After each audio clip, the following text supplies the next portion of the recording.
Hi, my name is Dylan Ratzlaff, and you are listening to Hollywood and Beyond Podcast. Welcome to Hollywood and Beyond Podcast with Cincinnati host Steven Brittingham.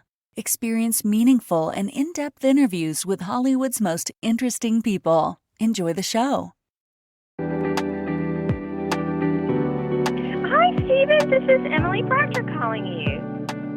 Hi, Steven. It's Melissa Anderson calling.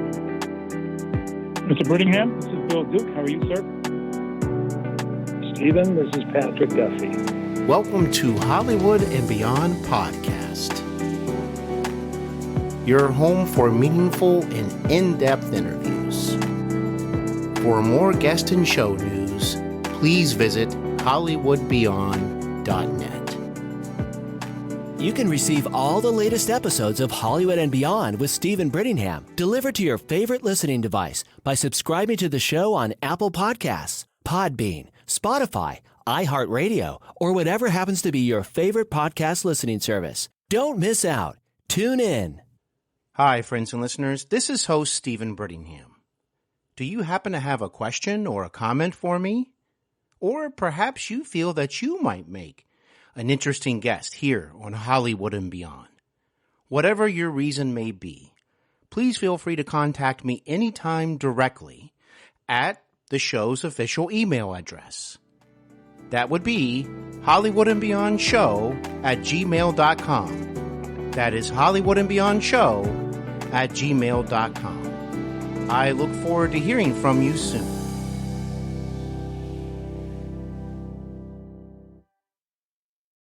Actress and dancer Dylan Ratzlaff is joining me today to discuss her first leading role in the Lifetime television movie An Amish Sin. Dylan portrays Rachel, an Amish teen who refuses to marry the man who abused her as a child, resulting in Rachel seeking a better understanding of her situation and herself. Did someone hurt you, Rachel? Someone you trusted? Uncle Lito's here! Inspired by true stories. God has given us rules. All that we need do is follow them. Wives, be subject to your husbands as to the Lord. How old are you? 8. That was the first time. I've always had a special place in my heart for you. He did that to me. Did you tempt him? What did you do? I came to you for protection and you beat me. A Lifetime original movie. Rachel, be still! I will not be still. Ripped from the headlines. There's no one to protect me. I have to get out. For the husband is head of the wife, as Christ is head of the church. If I hear that anyone touched my little sister, you won't know it hit you. An Amish Sin. This transgression cannot go unpunished. Only on Lifetime. Hi, friends and listeners. Welcome to Hollywood and Beyond Podcast. Thank you for listening. I am your host, actor and writer Steven Brittingham. So nice to have you listening today. Thanks again. As mentioned during the opening segment, my special guest today is the lead actress from the recently released Lifetime television movie, An Amish Sin. Dylan Ratzlaff is visiting the podcast to provide more insight into her character Rachel, an Amish teenager not only dealing with a disturbing situation, but who also seeks to find healing from abuse and to ultimately find her place in this world. Dylan gave a solid performance. I found the performance very moving as well. Well, it is my pleasure to introduce her to the show. Dylan, welcome to Hollywood and Beyond. Thank you. Thanks so much for having me. I'm super excited. Well, it is my pleasure. It's so nice to finally be speaking with you. Let me just say up front, congratulations on such an outstanding performance. Oh, thank you. I really appreciate that. Well, you are most welcome.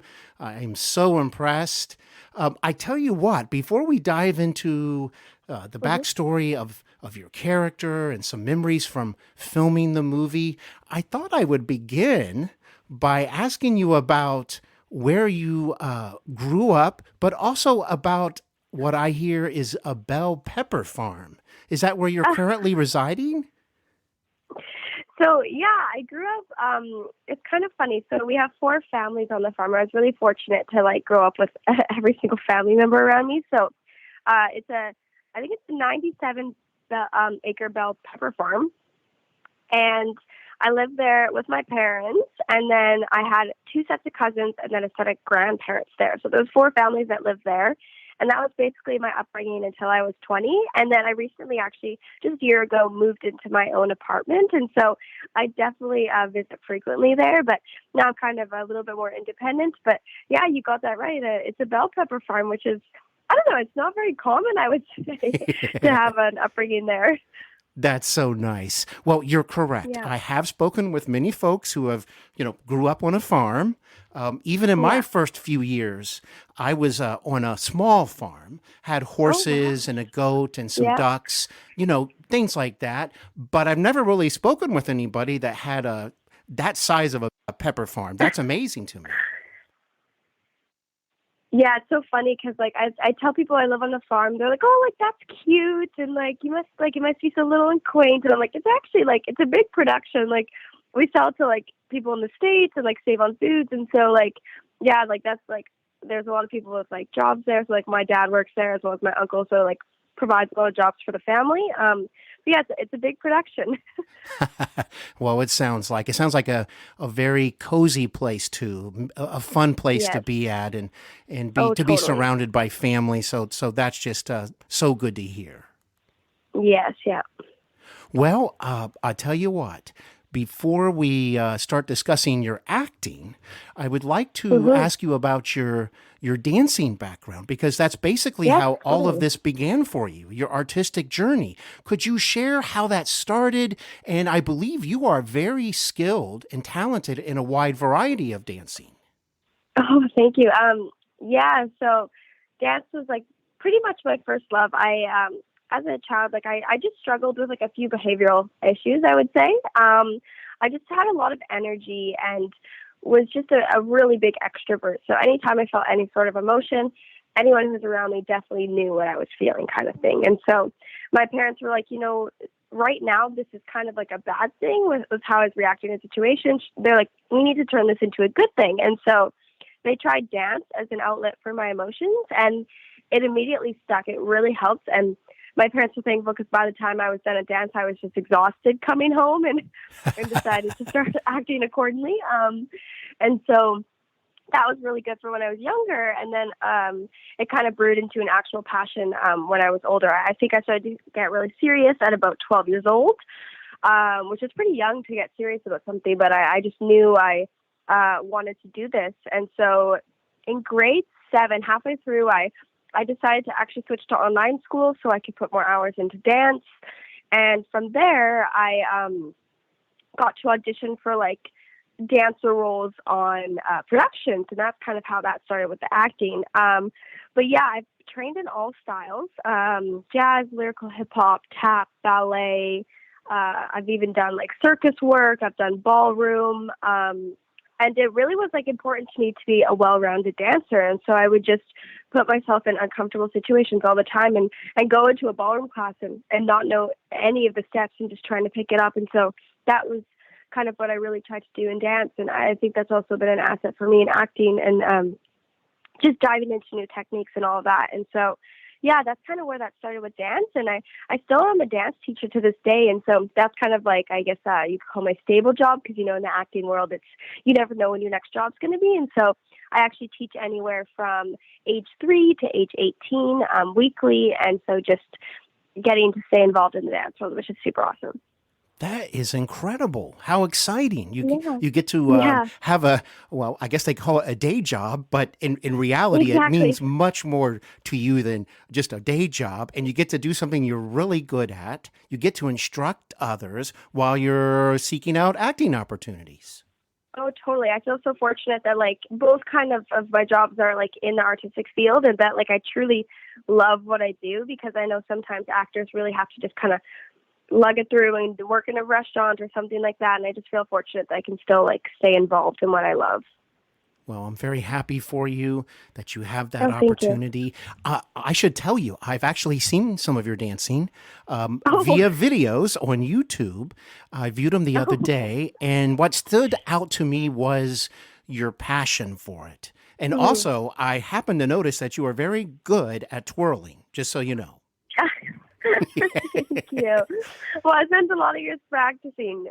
But yeah, it's like the passion just goes back to when I was young. Like I was just always super spirited. And so I think like even when I'm teaching, I'm noticing that like, I think especially because of COVID, where we covered our faces with masks, it's just like trying to bring that emotionality out of kids is so tough these days. And I was fortunate enough that kind of was just always in my wheelhouse. I always was like able to access that pretty easily, which was nice. And I also heard that you have an interest in landscaping. Is that true? Like you like enjoy flowers or working out in the yard. I believe read something about that.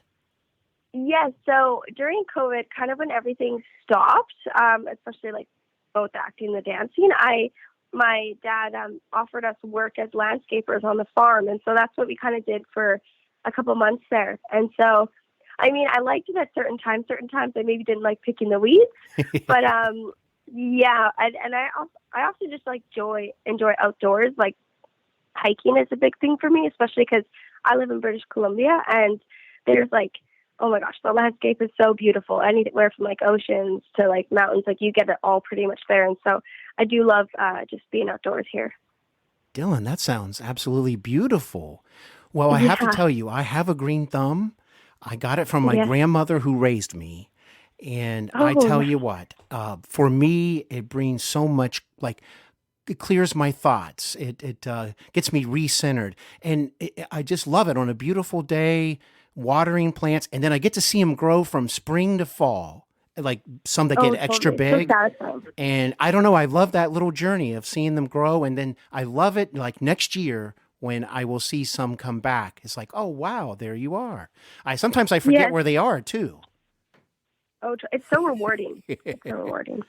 Well, I'm so happy to hear that you've find some fun in the yard, just like me. I totally understand it. And you're right. Sometimes extra weed pulling, not the most fun at times. But, well, let's dive into an Amish Sin. Let's do it. Yes. This Lifetime movie that premiered just recently, back on October 29th. So we're not talking about something from earlier in the year or last year. This is a new movie. And I am so glad that I got to see it yesterday. I thought it was very well directed, well paced. And what I really enjoyed the most was the performances, especially yours. And I am so excited to speak with you about this. So how did this opportunity to be in the film first arrive? Yeah, so I just get like auditions from my agent, I would say like weekly. So it just came as a self-tape, which means I got to film it in my own home, which was nice. And so I worked on the script throughout the weekend and put it on tape. And I felt good about it, but, you never know with auditions. And so I think I waited just over a week and then heard I got a call back. And so I was pretty excited. And with COVID, those callbacks were on Zoom. So again, I did it in my own home. And I always like to tell a story because they were running late. And, in an audition room, you just sit there and it's totally fine. But I had this whole setup where I had to be standing. And so I had a chair on my table because I had to set up my computer. Whereas I have my ring light, which holds my phone, but that doesn't work for Zoom. And so I needed my computer. And I was just standing there for 30 minutes waiting. And I was like, do I get a drink of water? But then I'm like, if I go out of frame and they let me into the Zoom room, it's going to be so awkward. And so I stood there for a bit and obviously was sweating and nervous, but eventually got into the Zoom room and felt pretty confident. I felt like I really connected with the director. And then within a couple of days, they said they wanted to kind of have another chat with me. And so I prepared the scenes again. And even before that Zoom call came, my agent called me and said, actually, we're going to cancel the Zoom because you booked the role. And so it was pretty crazy. I booked the role without meeting any of the cast members, only meeting the director over Zoom. And so it was kind of surreal. I felt like I hadn't jumped through enough hoops to get the role yet, but I was lucky that it was a short process. They made the right choice. I have to tell you that, based on the results. But you're right. If you left the room at that moment, with the Zoom audition. That's probably when they're going to show up and be like, well, where is she? Exactly. I know. I just I couldn't leave it. So I just stood there and waited. Now, Dylan, what is very interesting about this is that this film is actually based on a true story. Is that correct? Yes. Yes. It's more, I would say, like true events. So like some of the things are a little bit of our imagination, but most of it is based off of, a true story. And did you have any communication with the actual person, perhaps, that this was centered around or inspired by? Yeah, so I actually got to email with her, which was so amazing because obviously this is like, talking about this for her is like opening up a can of worms. Like I could imagine how hard it was for her to share. But she was truly an open book, which I was so grateful about. She let me pretty much ask every question I wanted to ask, which was super helpful because I only had about, I think, a week to prepare for this, which is a pretty good substantial amount of time, but there was just a lot of like hard subjects to kind of cover. And so she was just super helpful with that. And then actually when we went to the premiere, I got to meet her in person, which was, I actually just started bawling my eyes out, just like knowing what she did for me and like what she's gone through. And so that was really special. And then I got to connect with her in person, which I was really grateful for. What a wonderful moment that must have been. Very emotional, as you are describing. Yeah. Wow, I'm so glad you got to actually meet her. That just makes it even more profound. Me too. Yeah. Well, continuing on the theme of preparation, so obviously she's going to give you just enormous insight into how she felt and how this might assist you in preparing for your character. However, I assume she also maybe shared with you the Amish way of life because I'm sure that was important to you to go, oh, I am representing an actual community here, and I really want to represent this the proper way. Was that something that was in your mind at the time as you prepared? Oh, for sure, yeah. And I was telling people, like, learning this kind of community was like learning a new language. Like, you totally have to reorient the way you live. And so, like, there were certain customs, like the foot washing, but it was also just the way that the women have to act within the society, and that was a big thing for me. We always kind of hear that, like, the men are, like, have the true power in the community, but talking with her, it was like, the women aren't allowed to cry in front of men. Like, you are there to serve. You are there, like, once you come of age, to have babies and to provide a family and just work basically for your husband. And that was a big realization for me because, like, we kind of hear that and we kind of dismiss it. You're like, oh, times have changed. Like, everyone knows, like, the Me Too movement and all that. Like, I'm sure they've changed as well. And it's like, no, they're just the same. Like, men have total power and autonomy basically.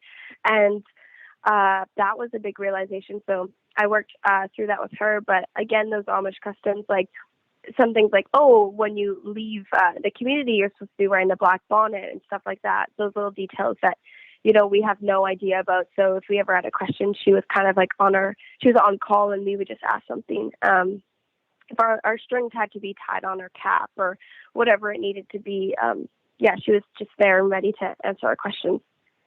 Well, during the opening segment, I gave a description of the overall plot and theme of the movie. However, I would like to take this opportunity to have you describe your character. If someone came up to you and said, could you describe your character to me? I've not seen this film yet. How would you best describe your character? Yeah, Rachel is someone who is full of courage and does not know it. I think that's the biggest thing about her. It's like she has all these ambitions and dreams and hopes, and it's all in her, and she has the strength to do it, but she doesn't know it yet because of her society. And so the first part of the movie takes us through her just kind of doing everything through customs. So she gets baptized, and she does everything to basically please her parents. And so she has no sense of self, and it's just all living by orders and customs and rules. And throughout the movie, we slowly start to see her realize that those things are truly holding her back, and everything that's happened to her, good or bad, actually has propelled her towards finding herself.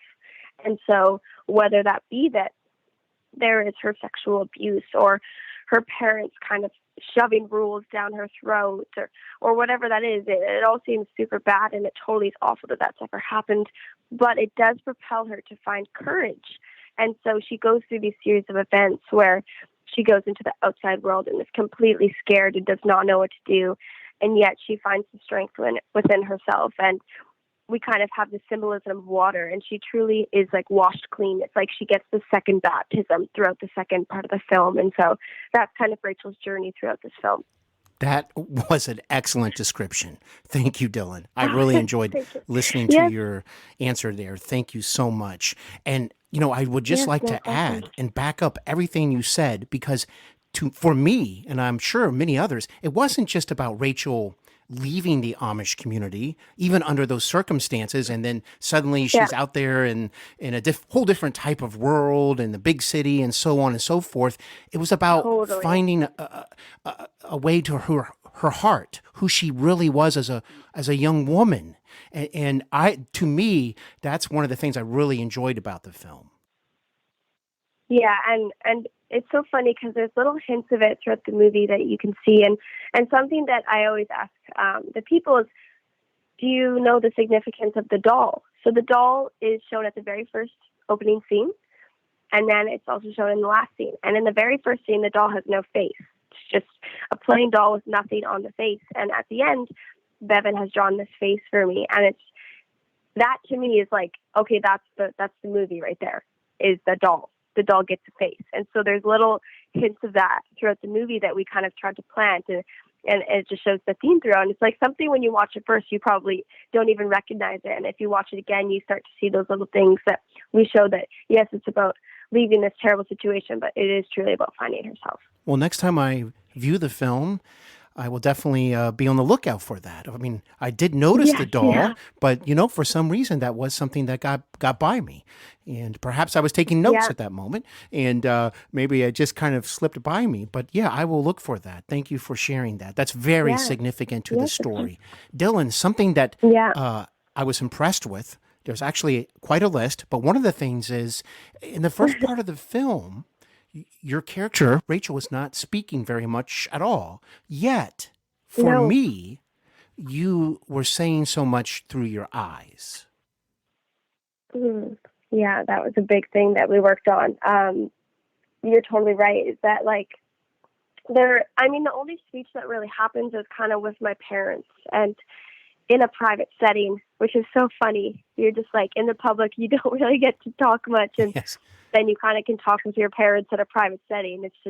It's so interesting to me. But yeah, everything had to be shown through body language. And that's why the director said, I kind of partly hired you because you're a dancer, right? And so that's when that dancing really helped me, was like through body language and through my eyes. I had to tell a story through no words, which is really tough, right? Because there's not a lot of things, because they're so submissive, like it's all, for me, it was like all on the shoulders. And like, I felt like I almost had like this weight on me and what that would feel like even walking. But there's not a lot of range, and you can't show crazy emotions. So my body's not everywhere. So it was like very minute little differences within my body and my eyes to tell the story. No doubt about it. And it was so expressive, and it made me want to learn more about your character, because I knew there was a lot going on there. I wanted to know, what is Rachel really thinking? I had a pretty good idea, but I also felt like maybe there was even more that I wasn't aware of. So very well done. And, with the exception of the abuse that happened to her at such a young age, and how horrifying and devastating that was for her, no question about that. But as the years fast forward to you portraying the character, overall, would you say Rachel seemed content and even somewhat happy with her, daily life? And it seems like she really loved her sister and her family. And I really think that her demeanor changed when the culprit showed up later, and all of it just kind of came back to her. And then we have this new situation that's just so upsetting, this horrible scenario. That's when I think the seeds really were going inside her mind of she was disappointed that of lack of support from her father and mother. So, but before all that, do you think Rachel was moderately happy at least? Yeah, you hit it right on.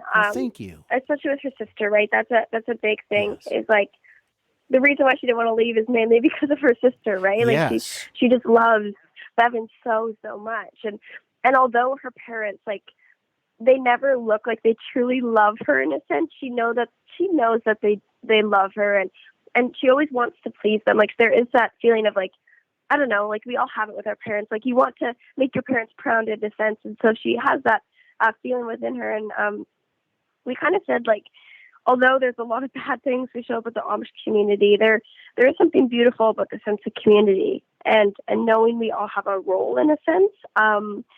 So that was something we really tried to get across. And so, yeah, there was some, like, peacefulness within the community and love within her family. So the main thing was a little bit of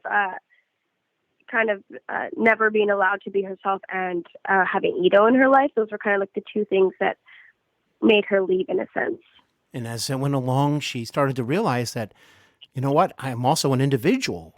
And if people aren't going to protect me in the ways that I assumed that they should or would want to, then you kind of just you see the situation differently. You had some moments where I could see Rachel was just seeing her life a little bit differently. No doubt due to the situation, of course. But yeah, you did so well with all of that. Now, the lady that portrayed your mother, a very accomplished actress, Kellie Martin. Yeah. I wanted to ask you, what was it like working with her on the film? Oh, it was incredible. It's so funny because, like, obviously I mentioned earlier that I didn't get to meet any of the people before I booked this. And so the call sheet comes out and I start Googling who everyone is. And I was like, oh, okay. Yeah. All right. I'm like, Dylan, you got to bring your A game. Okay. But she was just super lovely. She messaged me before we started, and she said, this is heavy content. So she's like, I'm a mama. I know how to help. And so if you need anyone to talk to, like, I'm here. So just for her to, like, kind of lend her hand, which, like you said, she's an accomplished actor. She can kind of just go and do her work and leave, right? But she took the extra time to message me and make sure that I knew that she was there if I ever needed her. And so it was really awesome. And so it's nice to see when actors, like, don't have an ego in a sense, because you kind of, I don't know if you expect it when they're really big, but they definitely have a lot of accolades. So you're like, okay, they know what they're doing, kind of thing. Like, they don't need my help in a sense. And she came in with no ego. She was ready to learn, ready to work. And it was just super refreshing. Well, she did a spectacular job as well. And you're right. Everything you said, I completely agree with you on that.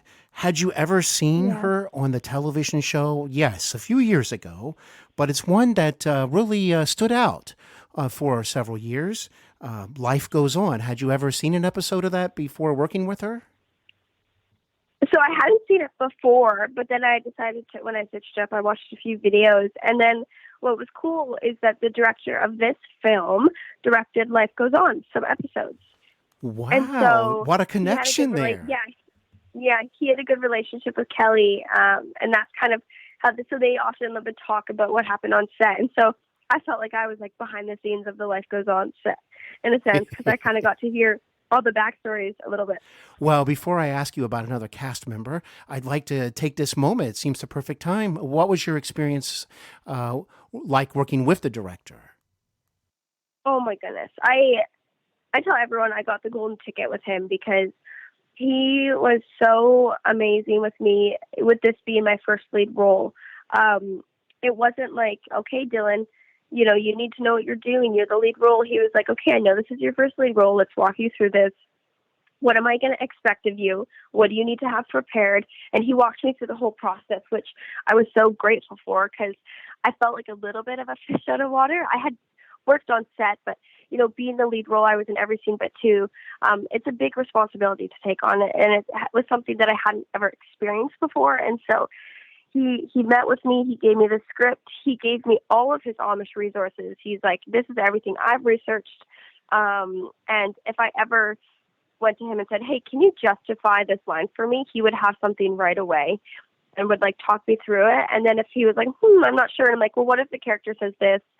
And we would talk about it. And so he was super collaborative and, like, willing. He went into the table read and he said, as far as my concern is, it's the best idea wins. He's like, maybe it's my idea, maybe it's your idea, but the best idea wins. So again, no ego. He just was ready to make an amazing film that would inspire many people. And so that was super awesome. And yeah, I can't say enough about him. He was the best director to work with on my first lead role.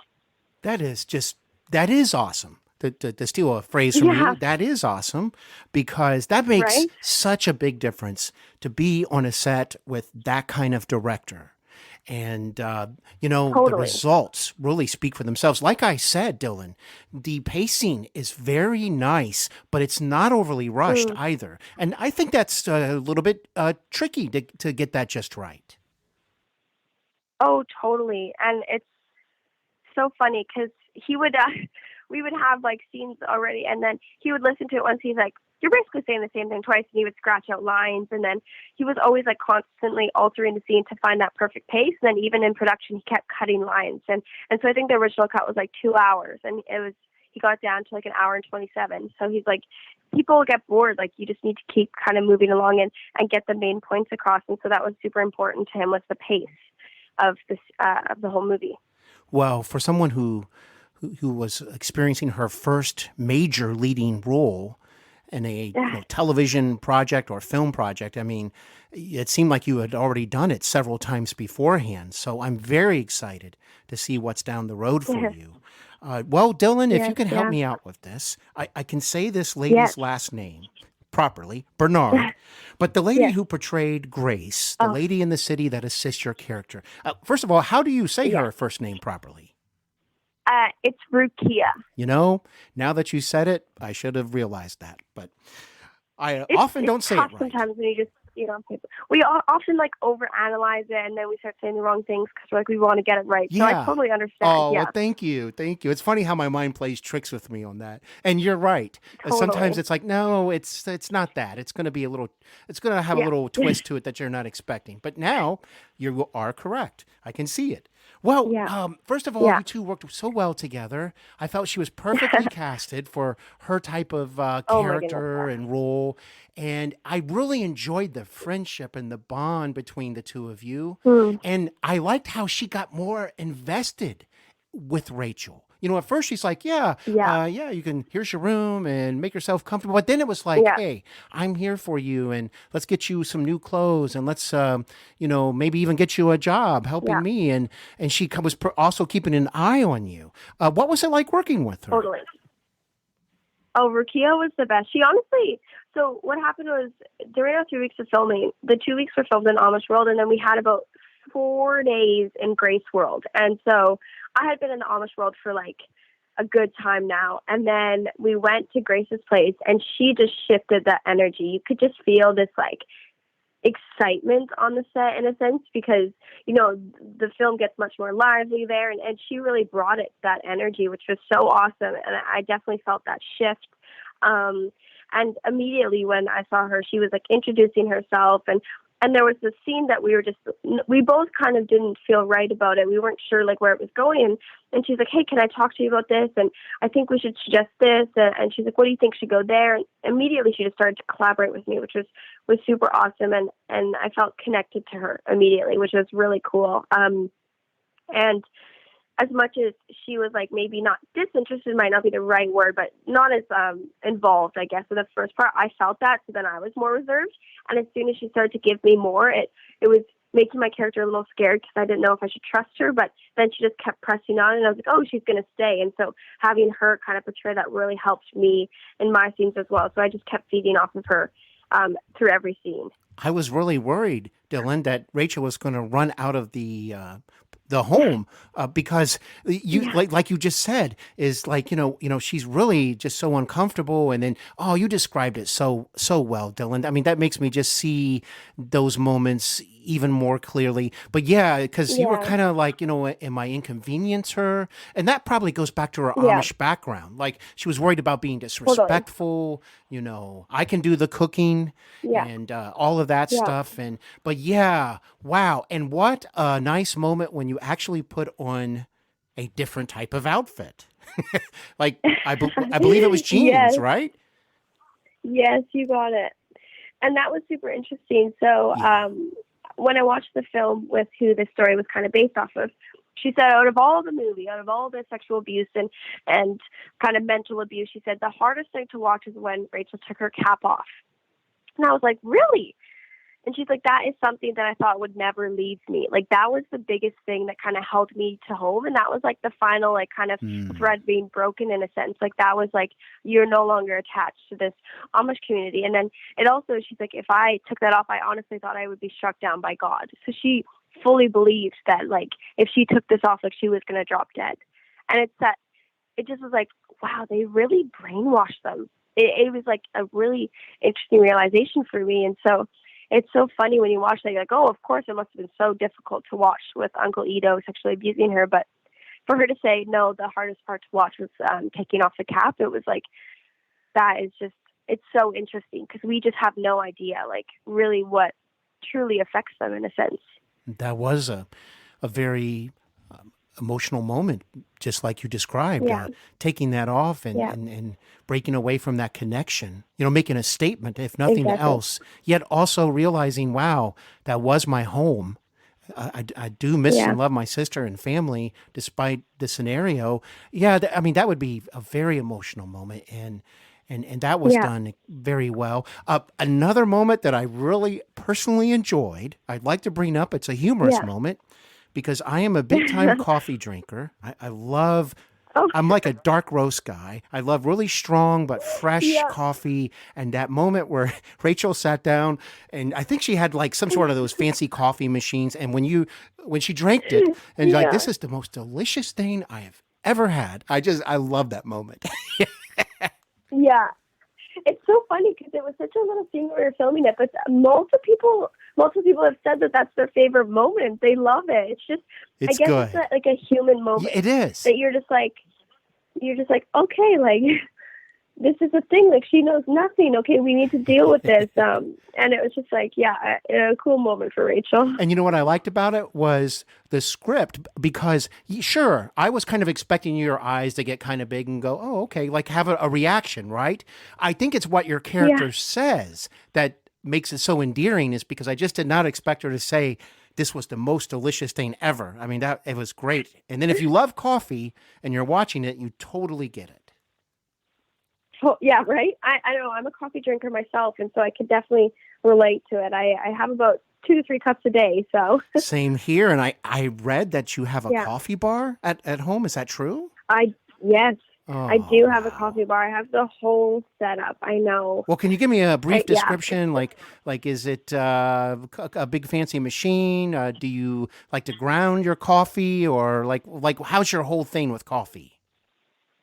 Yeah, so I have my own coffee grinder, and so I'll grind the coffee beans, and then I have one that like kind of does a shot. So if I ever want an Americano, I just boil some hot water. But then I also have like a foamer, so I can foam any kind of milk I want. Wow. And then I have syrups, and then I also have I have my tea there too in case I want to make a tea latte. And then I have a shelf above with all of my mugs, and they're not matching mugs. Like I have all different ones. And for example, my mom always gives us a December 1st gift, and it always kind of includes a mug. And so every year I kind of get like this different saying, basically. And so all of the mugs are kind of on the shelf above, and I pretty much have free reign of what coffee I want to make each day. Wow. That sounds absolutely wonderful to me. I'm a person that just appreciates good cups of coffee. So, keep enjoying that in your new place.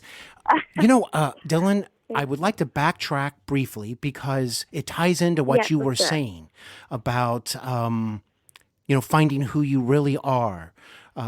This journey that Rachel was on. You mentioned the doll and how significant it was.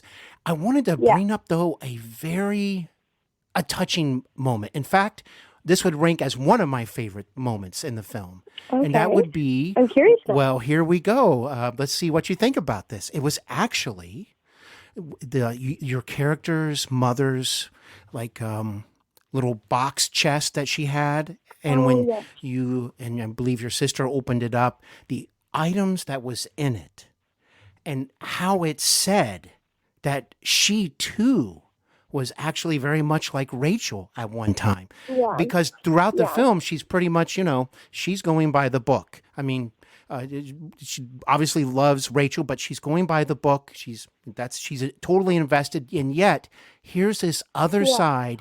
And to me, especially the moments with her at the end, it seems like she's saying, we are much more alike than maybe we both realized. Oh, yeah. I think it's so funny because I think this movie, it could have easily been replaced by her mom. Like, her mom, most likely, it's not like mentioned in the movie, but most likely she was probably abused as well when she was younger. It was kind of it's a reoccurring thing within this community. And so she went through the same story as Rachel. Like, they're so alike and they have no idea. And so basically the only difference would be between the two of them is that Kellie Martin, her character, decides to submit and give in to the Amish way and completely give up her life. And so Rachel looks at her and is just like, I can't do that. And so that's where they kind of find the difference within each other. But the whole story could have played out as Sarah's story in a sense. I really, really love that moment. Well, I don't know if this is a major question, but I'm just curious. I assume that was the first time you ever put on an Amish outfit? Yes, it was. It was. And what was that like? And you know what's so funny?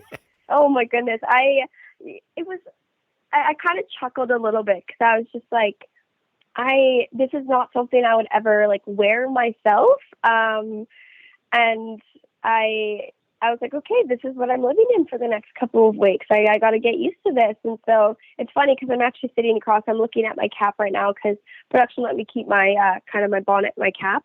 I felt like, it was truly a part of me now. And so I have it on my shelf, but it was interesting. I had my sister's wedding in the middle of all that filming, and it was like going from Amish to no makeup to like the next day being her like maid of honor with makeup and curly hair, and it was just like you might get your worlds mixed up if you're not careful. I know. I was like, this is such a weird little switch of worlds right now. Well, Dylan, I'd love to ask you, when you look back, right? When you look back after you saw the film, a little time has gone by. Was there anything about portraying Rachel that you were surprised about as an actress?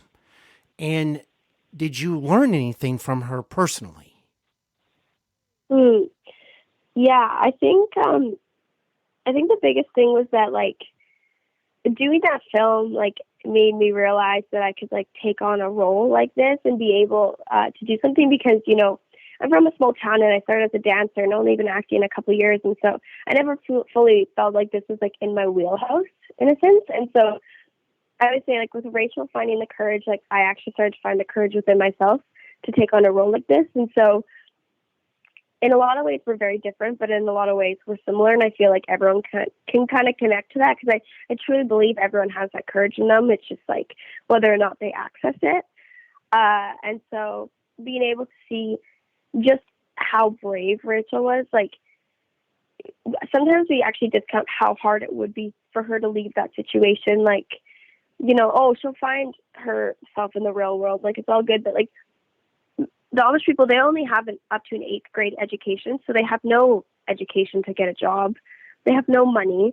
They have like no like ID as we kind of show it. And so it was truly a risk for her to leave. And I kind of saw that after in watching the film and I realized, well, it was a big step for me to take on this role. And I was really proud of how I handled it, I would say. And it just made me realize that, this is something I could really do for my life, I guess. You sure can. It was can. a nice realization. Trust me on that. You sure can. I could see you portraying a wide variety of roles and characters. I mean, you have very appealing screen presence, and I was just so impressed, and I love watching good acting. I mean, it's just something I enjoy, and that's just how I'm wired, so to speak. And it was just such a pleasure to watch your performance and go on such an emotional journey. And I also found it full of hope, and I always gravitate towards those type of films, so to speak. Well, thank you. Yeah, I feel like in this acting world that you put so many videos of good acting on tape that just always turn into no's, basically. You never sometimes get that, oh, that was actually a really good take, you're just not right for the role. Like, we never hear that really. And so sometimes it's easy to get discouraged. You're like, okay, maybe I'm not that great, but it's just like most of the time you're just not right for the role. And so for people to start saying things like, it's just like, I'd never know how to act. And I was like, thank you. And I feel like I could say something nice back, but I don't know, it's nice to hear, I guess, because it's very far and few between when you don't actually land the role that you get to hear like the things like about your acting in a sense. Absolutely. Well, I tell you what, I've enjoyed learning so much about Rachel and more about your life and more about this this movie on Lifetime. But I'd like to take this moment before we conclude and ask, is there anything about the upcoming new year that's already like on your wish list, so to speak? Or maybe I should say, maybe a better way is to say goals. Is there any goals? Yeah. Or is it too soon for me to ask that? No, I think I'm a big believer in goals. I think we should always kind of have one goal at a time that we're striving towards. I think the next big thing is that, like I said, realizing I can do a role of the size. I would love to get on like a TV series. I think that's kind of the next goal, is to be a season's regular. I have been on one in a family channel show, but that was when I was a really new actor and they hired me kind of as a dancer. And so I would really love to be hired as a series regular as an actor and not a dancer. That would be a big switch for me. And so that's something I'm definitely striving towards. And I think that is a goal that can be achieved. I really do. I won't be the least bit surprised if that is in the cards for you. Well, Dylan, how can folks, find more out about you? I'm referring to social media. Is there any page you'd like to share with the folks? You have a very nice Instagram page. I just started following you, and I can't wait to dive more into it. Yeah, so my Instagram and my TikTok have the same username, so it's just at Dylan, DYLAN RATZLAFF. Dylan Ratzlaff. I usually have to spell it out because it's not really easy to guess. Well, I'm very proud I said your name right at least. So that is an accomplishment on my end. Well, Dylan, I want to wish you all the best. I certainly hope you will come back again one day. And it has been a true pleasure and delight speaking with such a talented person like yourself. Oh, well, you are so sweet. Thank you so much. This was such a fun interview, and thanks for having me.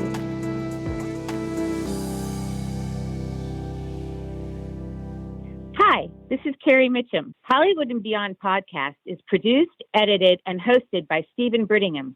See you on another episode of Hollywood and Beyond. Thanks for listening.